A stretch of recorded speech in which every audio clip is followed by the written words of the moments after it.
Praise lord అండి. దేవుని నామానికి మహిమ ఘనత ప్రభావాలు కలుగును గాక.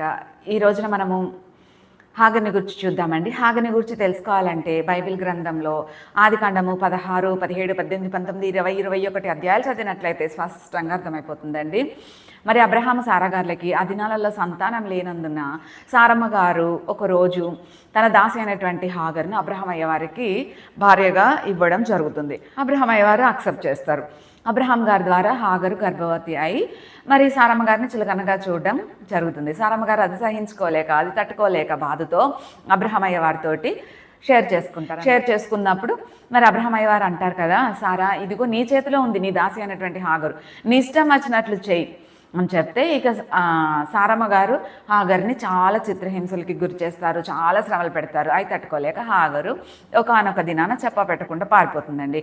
పారిపోయినప్పుడు షూరు అనే ప్రాంతంలో మరి నీటి బుగ్గ వద్ద ఆమెని యెహోవా దూత కనుగొని, హాగరు ఎక్కడి నుంచి వస్తున్నా అక్కడికి వెళ్తున్నావు అని అడిగినప్పుడు మరి హాగరు యథార్థంగానే చెప్పేస్తుంది అనమాట, నేను ఇలా నా యజమానురాల దగ్గర నుంచి పారిపోతున్నానని. అయితే ప్రభుదూత వద్దు, అలా చెయ్యొద్దు, నువ్వు తిరిగి నీ యజమానురాల దగ్గరికి వెళ్ళి ఆమె చెప్పు చేతల్లో ఉండి అణిగిమణిగి ఉండు అని చెప్పడం జరుగుతుంది. అంతేకాదు మరి దేవుడు ఆమెకి ఇచ్చినటువంటి ఆశీర్వచనాలు కూడా పలకడం చూస్తాం. నీకు ఒక మగ సంతానం కలుగుతుంది, ఇష్మాయిల్ అని పేరు పెడతావు, ఆయన ఇసుక రేణువుల కంటే గొప్ప జనాంగంగా దేవుని ద్వారా చేయబడతాడు అని బ్లెస్సింగ్ వర్డ్స్, ఇక దేవుడు ఆమెకి బ్లెస్సింగ్ వర్డ్స్ ఇచ్చి ఆమె మొర ఆలకించానని చెప్పి ఆమెకు తోడుగా ఉంటానని సమాధానపరిచి పంపించడం జరుగుతుంది. వెళ్ళేటప్పుడు ఆమె ఊరికే వెళ్ళదండి బాబు, ఆమె చక్కటి పేరు పెట్టి వెళ్తుందండి దేవాతి దేవునికి.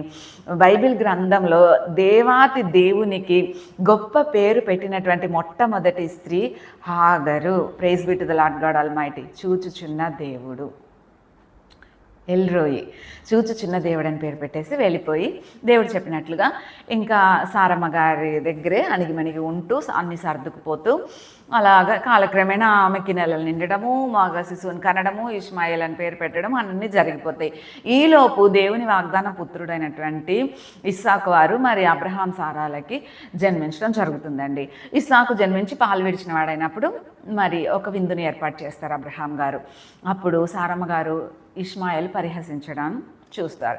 అది చూసి అబ్రహామయ్య వారి దగ్గర చెప్తారు కదా, ఇష్మాయిల్ పరిహసించున్నాడు, ఇలా పంపించేయండి ఇక్కడ నుంచి అంటే మరి దేవుడు ఇచ్చిన గైడ్లైన్స్ ప్రకారం సారమ్మ మాటలు వినాలని దేవుడు మరి అబ్రహాం వారిని గైడ్ చేస్తారు కదా. ఆయనకు మనసులో ఎంతో బాధ ఉంటుంది, ఎంత కాదన్నప్పటికీ కూడా మరి ఇష్మాయిల్ గారు అబ్రహాం కుమారుడు కదండి, బాధ వేదన ఉన్నప్పటికీ కూడా సారమ్మ గారి మాటలు విని అన్ని వారికి సిద్ధపరిచి తిత్తిలో నీళ్లు అవి పొయ్యించి పంపించేయడం జరుగుతుంది. ఇక పిల్లవాడిని తీసుకొని హాగర్ మళ్ళా అరణ్యంలో ప్రయాణమై వెళ్తూ ఉండగా నీళ్ళ తిత్తులో నీళ్ళన్నీ అయిపోతాయండి. ఇంకొక గుహ దగ్గర పిల్లోని కూర్చోబెట్టి ఈమె ఎదురుగా చాలా అరణ్య రోదన, అది ఆలకించిన దేవుడు మరలా ఆమెకి మేలు చేస్తాడనమాట. ప్రభుదూత ప్రత్యక్షమే మాట్లాడడము, కంఫర్ట్ చేయడము, మరి ప్రభువారు ఆమె ఆత్మీయమైన నేత్రాలు తెరిచి నీటి బుగ్గను చూసేటట్లుగా చేయడం, పిల్లోని లేవనెత్తుకొని తీసుకొని వచ్చి దాహం పట్టించడము. ఇక ఆయన ఆ రకంగా ఆయన జీవితాన్ని అరణ్యంలో అలాగా పెరిగి పెద్దవాడయి ఇక అది నెక్స్ట్ చాప్టర్స్లో మనకి స్పష్టత. మనం నమ్మాలి దేవుణ్ణి, ఆయన ఉన్నాడని. ఇది ఒక ఇన్స్పిరేషన్గా తీసుకోవాలి. హాగర్ చరిత్ర గ్రహించుకోవాల్సింది ఏంటంటే ఆయన మన కన్నీటిని చూస్తారు, మన కష్టాన్ని చూస్తారు, ఏదో ఒక రోజు సొల్యూషన్ ఇస్తారు. ఆయన మనతో ఉన్నాడు, మనలో ఉన్నాడని మనం గ్రహించుకున్నట్లయితే దేనికి కూడా వరి అవ్వము. ఆయననే చూస్తాము, ఆయననే వేడుకుంటాం, ఆయన ఎప్పుడు కార్యం చేస్తారా అని కనిపెట్టుకొని ఉంటాం.